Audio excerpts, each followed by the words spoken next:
What's going on today? We're going to talk about composition for a talking head video. So usually you want to have yourself framed up right in the center. My software lets me draw a line from the top to the bottom so I can keep myself right in the middle. Today I'm going to be looking a lot at the computer so I can keep an eye on the framing of what I'm doing and what you see.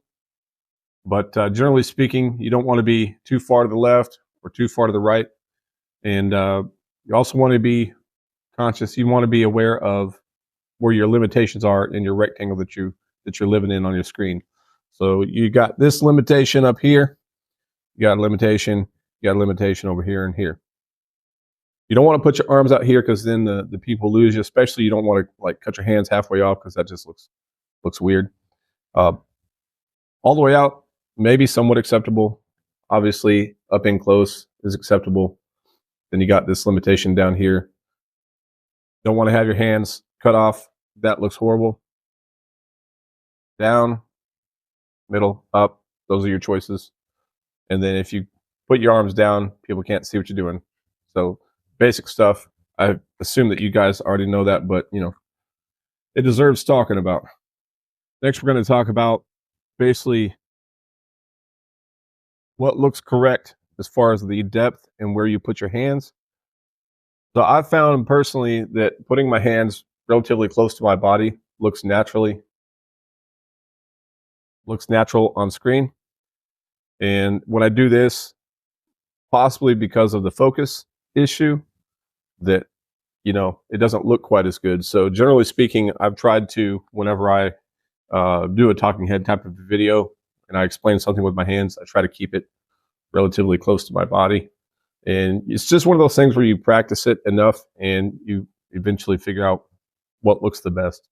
When you're doing your talking head videos, it helps to have pretty good control of your facial expressions as well. So I know in these videos, I don't do a whole lot of facial expressions just because this is more of a laid back kind of a situation. But generally speaking, you want to know the different types of facial expressions and how to do them at the appropriate time naturally. So you have your happy face, your sad face, your surprised face, and what else is there? Contempt, your disgust, and I think there's a couple more there.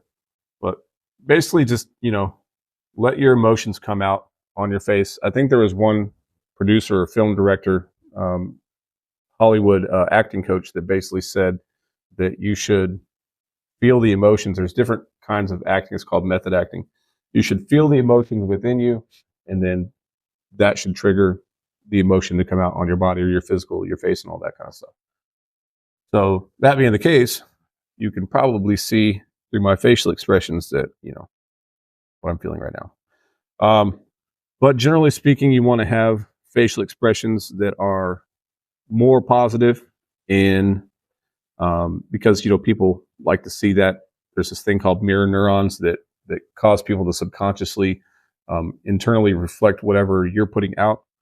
So let's go into a little bit more of the body acting, right? There's only so much you can do on a sitting talking head video. So you can, use your hands. You got some upper body stuff you can do.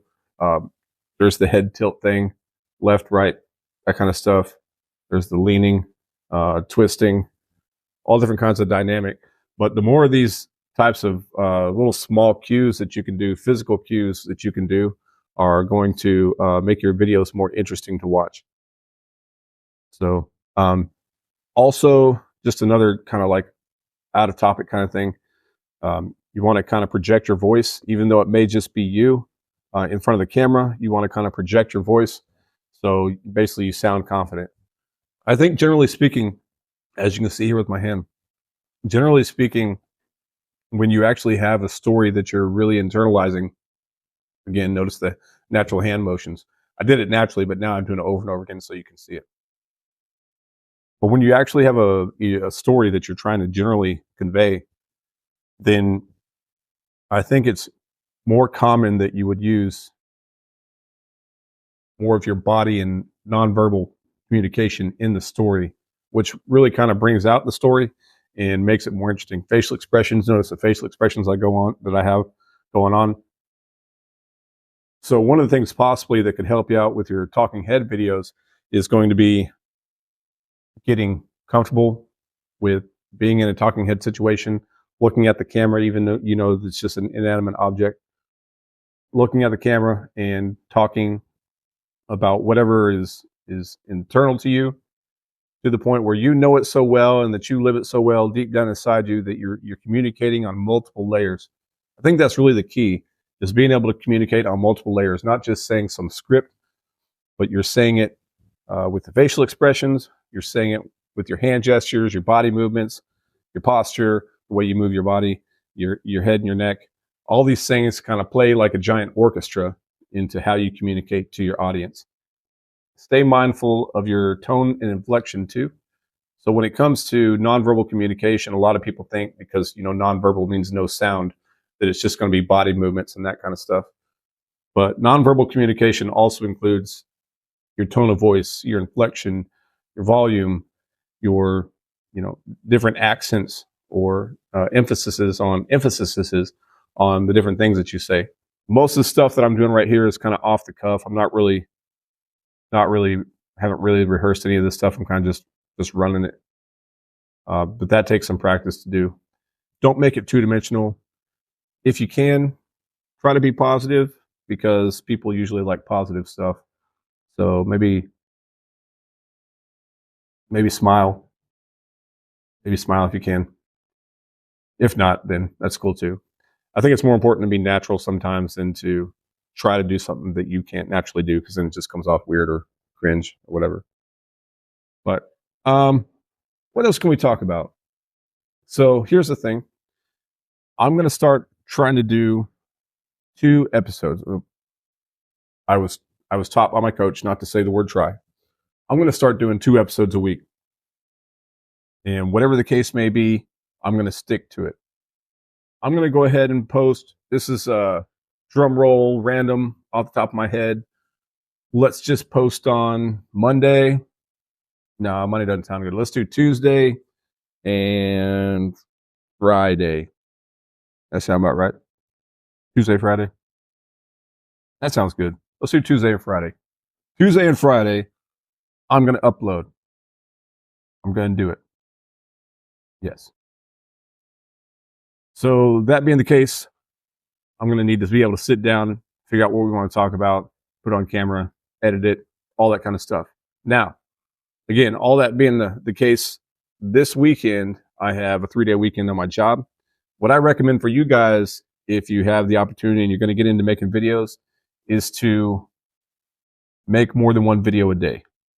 That makes life a little bit easier down the road, so you're not cramming in whenever you've got a busy schedule during your week.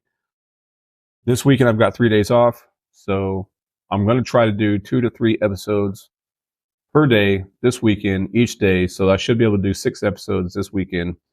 This night's Friday night, rolling into Saturday. I think my time is, I've got 12:57 a.m. Central Time right now. So it is now officially Saturday. I guess this would be the first video.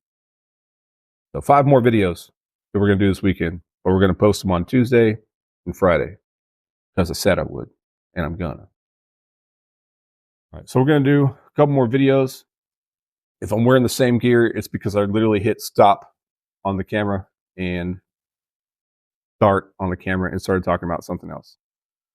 All right, I guess that's it for this one. Thanks for watching. We'll see you guys next time.